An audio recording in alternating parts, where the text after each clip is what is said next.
gente, tudo bem com vocês? Aqui é a Prof. Andiara Maxiano, prof de literatura, e essa semana a gente vai estudar um assunto muito massa, que são as rimas. Ai, que delícia! Gente, rimas é uma delícia, é um sucesso, ok?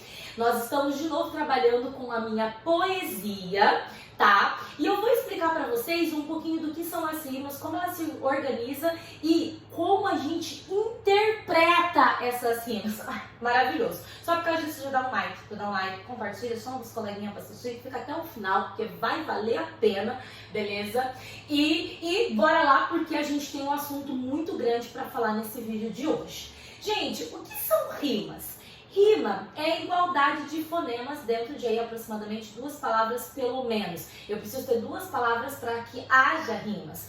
Como assim, prof? Eu preciso que essas palavras elas tenham uma aproximação sonora, ok? Ou seja, bela rima com vela. Então eu digo que existe rima porque 2 palavras estão combinando, né, sonoramente.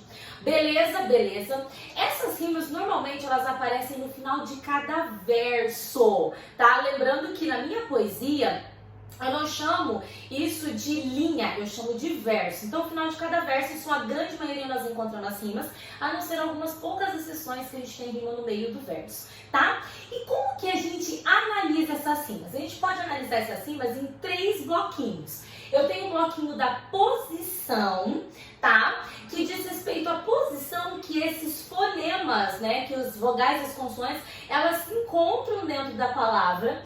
Eu tenho também a análise da distribuição, como que essas palavras se organizam, elas se distribuem dentro dos versos. E a qualidade, né? Qual seria ou qual vem a ser a definição ou a classificação gramatical dessas palavras, ok? A gente vai começar falando então sobre a posição, né, dos meus fonemas dentro das palavras. Primeira rima, a minha rima ela pode ser soante. O que diz respeito à rima soante? A rima soante é quando eu rimo vogais e consoantes. Tá bom?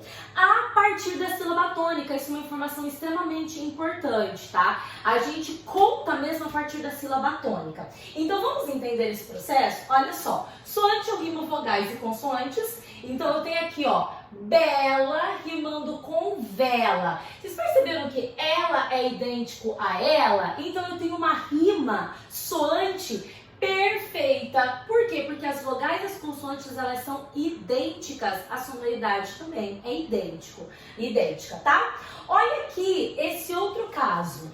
Oco rima com rouco. O que isso significa, gente? Se vocês observarem, oco e rouco, apareceu um U no meio. Só que a gente tem vogais e consoantes com a sonoridade quase idêntica. Não é idêntica porque apareceu um U no final, mas isso não perdeu a aproximação do som de uma palavra para outra palavra. Então a gente vai chamar isso de rima soante imperfeita. Por quê? Porque apareceu normalmente aí uma vogal ou uma consoante que quebrou essa linearidade, essa igualdade, mas o som continuou igual, né, de uma palavra para outra palavra. Beleza?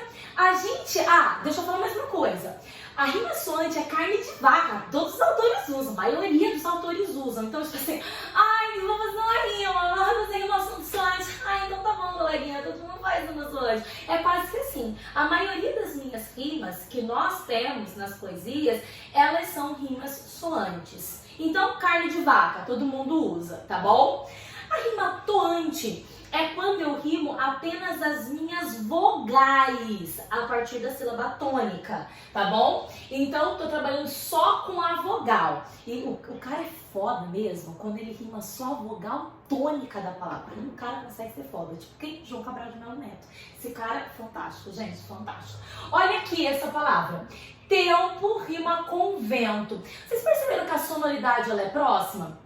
Ó, só que eu tenho o E, o E, o O e o O. As vogais elas são idênticas, mas as minhas consoantes não, porque M não é N, P não é T. Então eu chamo isso de rima toante. Rimei as vogais, a sonoridade é próxima, mas as minhas consoantes elas são diferentes, ok? Rima toante, isso. Quem usa isso daqui é gente muito chique. É uma coisa que ela faz uma poesia super top de linha. Eu uso rimatonte. Tá? Interpretação, gente. Isso é interpretação. Você já viu uma rimatonte e você fala, nossa senhora, que negócio chique. Isso daqui é high society, nariz empinado, pra falar de um assunto completamente, extremamente elitizado. Beleza? Olha só. E a gente tem a rima também ampliada. O que são a rima? O que são rimas ampliadas? São os últimos fonemas iguais. Gente, lembra que a gente trabalha a partir da sílaba tônica? Então, o que seria? Ó, procuro, escuro. Só que em vez de ser só o uro idêntico, eu tenho o curo. Então, eu ampliei. Eu não peguei a partir da sílaba tônica, eu peguei a vogal que acompanha a sílaba tônica. Então, é um pacote, gente. É um pacote inteiro igual. É um pacote inteiro igual, então eu chamo isso de rima ampliada. Prof, se eu pegar uma poesia e não tem rima, se não tiver rima, e daí? Eu chamo isso de rima branca. Modernismo, a partir de 1900, a gente tem as nossas poesias, elas jogam um pouquinho fora esse negócio de rima, né? E a gente acaba sendo livre até para não colocar rima nas poesias. Mas antes de 1900 era tipo assim, gente, tem que ter rima, se não tem rima não é poesia. Então falamos já sobre a posição das rimas. Vamos para a distribuição? O que vem a ser a distribuição das minhas rimas? É como elas se organizam dentro desse papel. Galera, a gente costuma organizar essas rimas utilizando as letras do alfabeto para ficar mais fácil. Então eu pego uma palavra que rima com a outra, tipo assim, a primeira rima A. Ah, essa palavra rima com A, então continua sendo A. Ah, uma rima nova, uma palavra diferente, B. Ah, e outra diferente, C. Utiliza as letras do alfabeto, coloca em ordem para ajudar todo mundo aqui, tá? Pega e vai utilizando a rima, aparecendo uma rima nova, você vai usando outra letra do alfabeto, e daí você vai linkando, né, e organizando isso utilizando as letras do alfabeto. Quando as minhas rimas elas são emparelhadas ou paralelas, é quando a gente tem A, B, B, C, C. Deixa eu te explicar aqui, ó. Vou colocar aqui do lado, ó. Bela, vamos supor que essa é a primeira rima que a gente tem. A gente coloca A na frente. Rima com vela é A de novo. Vamos supor que a mesma poesia, oco, rima com elas não, então a gente vai colocar B. Mas o rouco rima com oco, B. Então quando eu coloco esse A, B, C, D, é esse tipo de análise que eu tô fazendo dentro da minha rima. Se as minhas rimas elas estão uma do ladinho da outra, A, B, B, C, C, eu chamo de emparelhadas ou paralelas, tá bom? Prof, mas e se não tá assim? Se o negócio tá misturado, tipo assim, eu tenho bela, oco, vela e rouco. Misturou A, B. Então a gente chama isso de alternadas, beleza? A gente também tem as rimas opostas. Gente, tem outros nomes também. Alternadas também podem ser chamadas de entrelaçadas, né? Então tem esses outros nomes. Esse não é só o nome único dela, não. Gaguejei, mas era pra falar isso, né? Rimas opostas. O que são rimas opostas? Adoro, gente. Olha só. AB, qual que é o oposto de AB? BA. Adoro essas interpretações. A gente também chama elas de intercaladas, interpoladas e opostas, ok? A gente pode ter esses nomes. Então é quando a gente tem alguma situação, por exemplo, se fosse assim, ó, bela rima com oco, que rima com rouco e depois com vela. Eu vou colocar aqui uma situação, deixa eu ver se tem algum exemplo aqui, ó. Linda rima A, rima com povo, não rima é B. Vinda com linda A e novo aqui, ó. A gente tem uma cruzada aqui.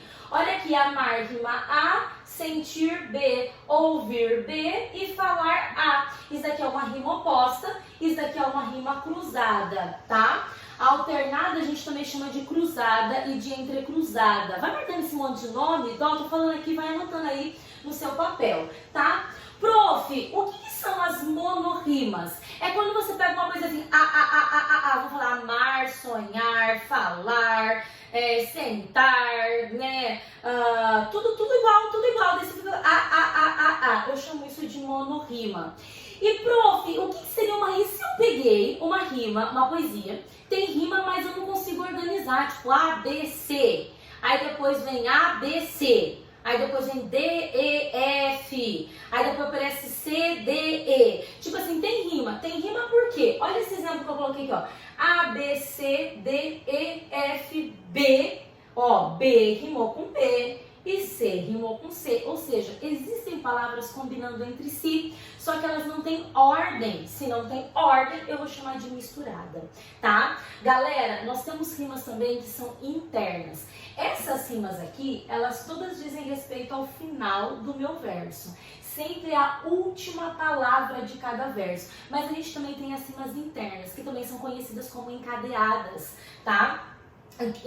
A gente chama de encadeada quando uma palavra do final combina com uma palavra do meio, também chamada de coroada, tá? A gente tem, o que são as coroadas? É quando dentro do mesmo verso a gente tem uma palavra do meio rimando com uma palavra do final, e assim por diante. A gente também tem essa rima interna que é chamada de eco, quando eu não tenho só duas palavras rimando dentro do mesmo verso, eu posso ter até 3 palavras rimando dentro de um verso. Então, quando a minha rima entra pro meio, tem a palavra do final, mas rimando com várias dentro do verso, eu posso ter uma rima coroada, quando aparece 2 vezes, ou eu posso ter um eco quando aparece 3, 4, não sei o tamanho do verso. Então, a gente pode trabalhar também com dessa definição. Beleza? Então, isso diz respeito à distribuição. Já fechamos. Vamos para a qualidade. A qualidade é mais gostosa, mas mais difícil, gente, mais difícil. Ah, prof, e como que eu analiso isso?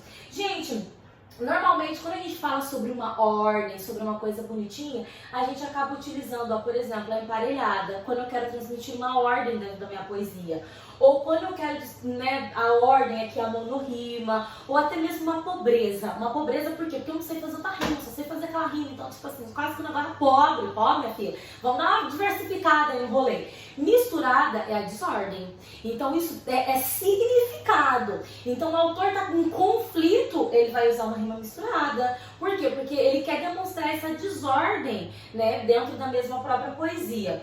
A alternada e as opostas, elas são muito utilizadas dentro do soneto. Então, principalmente as opostas, ela tá numa elite da poesia. O cara é top para usar uma rima oposta, né? Então, o meu soneto, decassílabo, nos meus quartetos sempre a gente vai ter a BBA. Então, presta atenção nessas interpretações que eu tô aqui falando para vocês, porque isso ajuda em como analisar a minha poesia. Não é só classificar. Que legal, misturou, né? Vixe Maria, bagunça total. Nossa, aqui o negócio é foda, tá? Por quê? Porque ele usou rima oposta, ou até mesmo as alternadas, que é muito utilizada aqui nos meus tercetos do soneto, né? As paralelas também demonstram uma ordem pra gente dentro da poesia. Ok, gente, então vamos terminar. A qualidade. A qualidade diz respeito, então, dessa classificação da palavra dentro da minha poesia. Olha só, rica. Rica é quando a gente utiliza a mesma classe, que são classes gramaticais diferentes. Porque rica é tudo diferente, gente. Memoriza isso, eu falo isso com meus alunos.